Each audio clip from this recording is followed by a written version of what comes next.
Another 6 months have come and gone, and it's time for another channel update. Although given the recent pace of the last few months for me, it barely feels like it. For better or for worse, the past 3 months have been full of surprises. To start with, let's dive straight into some numbers. Up until April, the channel was doing normal, slowly growing, but never deviating from it. But then the weirdness started on the second week of April, when YouTube just randomly decided to heavily promote my Pokemon Gen 2 video. The result was that for a couple of weeks, my channel stats casually broke records established last Christmas. The best thing about this particular video being promoted is that it's part of a series, which means that YouTube is more likely to recommend one of the other videos to the viewer. But even if it doesn't, as long as the viewer enjoys this one, there's a decent chance that they'll check out the others. So basically, that video's success trickled down to others, triggering a chain reaction.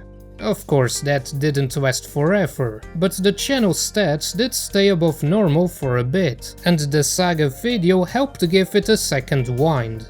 And then both May and June tried their hardest to make sure everything got in my way, which is why they had nothing besides Coromon and Ultra Age. But it just so happens that the Coromon video was the second dose of weirdness, because a day after releasing it, YouTube started promoting it like crazy for about 12 hours, achieving about 3,000 views in a single day, and becoming my fastest growing video by far. But only for those 12 hours. After that, it crashed down to basically nothing as the clock turned. Not a smooth drop, just a cliff. 60,000 impressions in the space of 12 hours and 4,000 in the space of 50 days.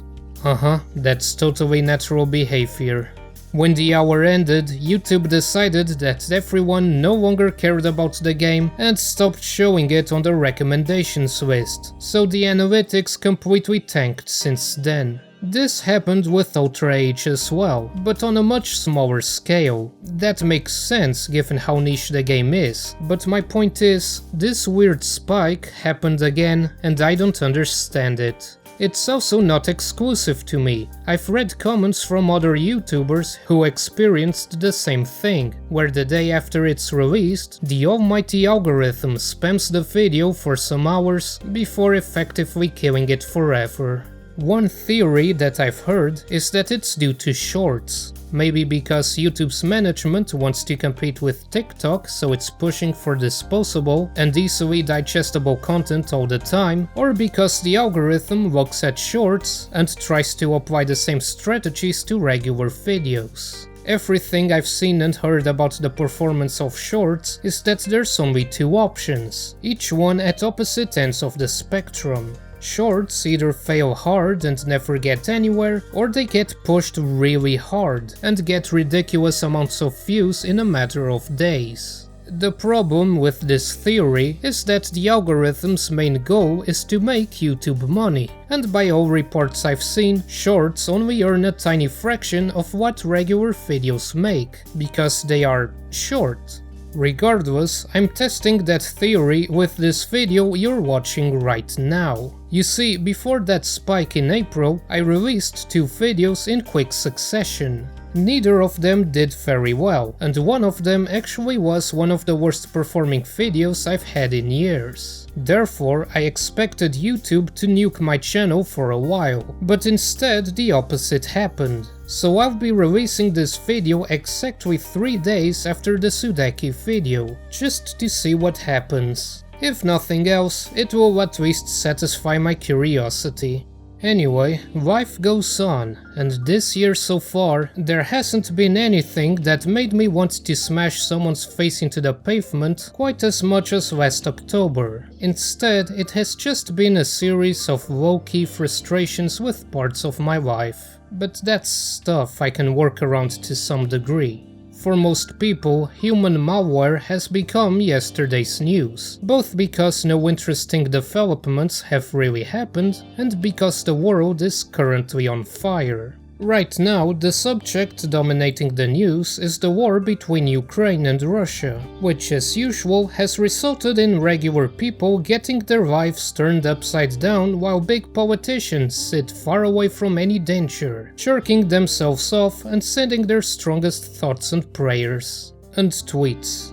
Being far away from both countries, I'm not in any immediate danger, but the economic impact of everything that has happened this year was felt quickly as retailers ramped up prices on stock they've had for weeks. And now the euro is dropping in value at an alarming rate, because of course it is. Here in the Azores, we also had our own little scare back in April. The archipelago was created from volcanic eruptions a very long time ago, and in the past months, São Jorge has been having an unusual amount of seismic activity. There was the possibility that the volcano could wake up and melt everything, so part of the island had to be evacuated. The entire archipelago is so closely knit together that a natural disaster would also impact the other islands to some extent.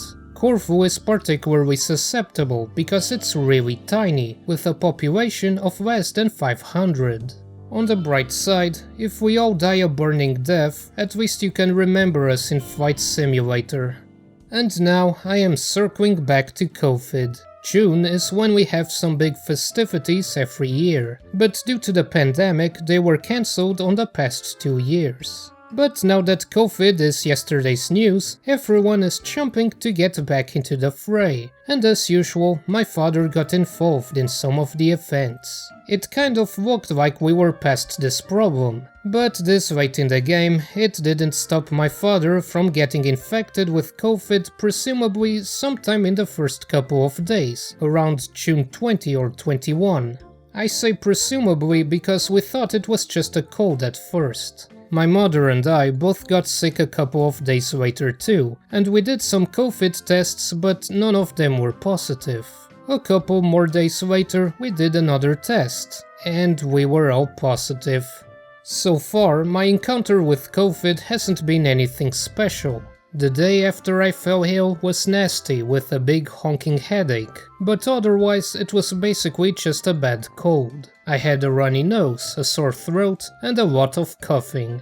I haven't had any severe symptoms like heart pain. Maybe trouble breathing, but that was because of my nose and throat being congested, I think.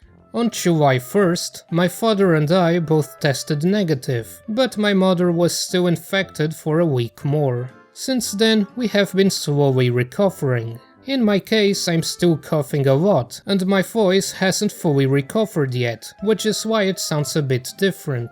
But it's been about a month since the Ultra Age video, and I was so like, screw it. The most interesting thing was how Pepsi tasted different, like it got mixed with a tinge of wine. Apparently, having your sense of smell and taste get screwed up is a common symptom, but for me it was just soda, which might just be the most bizarre and the most harmless of its effects.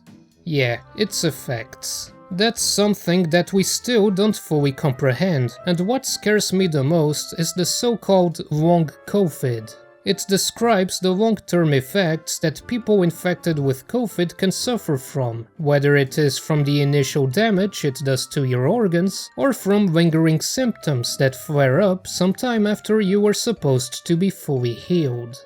I can handle Pepsi tasting weird. That's probably even a good thing. But headaches and brain fog on a regular basis? No thanks. Right now, the only symptom I have is the cough, and that is more than annoying enough for me. Having said that, I'm not as frustrated as I thought I would be. Maybe it's because being sick gave me an excuse to turn my brain off from working on videos, and to have some of the laziest days I've had in years. But it's time to try and get back to work, and now that the second half of the year has started, it's time to work on longer videos that I've wanted to do this year, so expect some long-form stuff sometime in the next few months. I'll be honest, some of it has to do with analytics and revenue. Ad revenue steadily grows as the year goes on, culminating on Christmas before resetting at the start of the new year. I don't know if I will actually achieve any great success in the second half, but damn if I won't at least try. One bright spot of the recent weirdness is how it showed me that achieving some financial success on YouTube is within reach, provided I keep working on it. It's easy for me to lose sight when the daily progress is so slow, but it's more apparent when I look at the bigger picture. It wasn't long ago that hitting 1,000 subscribers seemed like an insurmountable goal, yet now I am approaching 2,000. On the previous channel update, I also mentioned that I was going to start a Patreon, and well, I think I've had it ready to go since April. I even wrote and recorded a script for a video explaining everything, but I still haven't gone through with it because, I don't know, some stupid idea I have on my head that it would come out wrong if I released that video on a month that was simultaneously one of the most successful ever and a month where I barely released anything, and it could dismantle all the work and goodwill I built these past years? It wouldn't be a good look to post a video begging for money when I wasn't delivering anything, is what I'm saying. I've considered just not giving a toss and going ahead with it and then seeing what happens, instead of overanalyzing everything and throwing out anything that could remotely cause problems. Maybe that's what I'll do. Who knows? And that's basically the future in a nutshell. Nobody knows.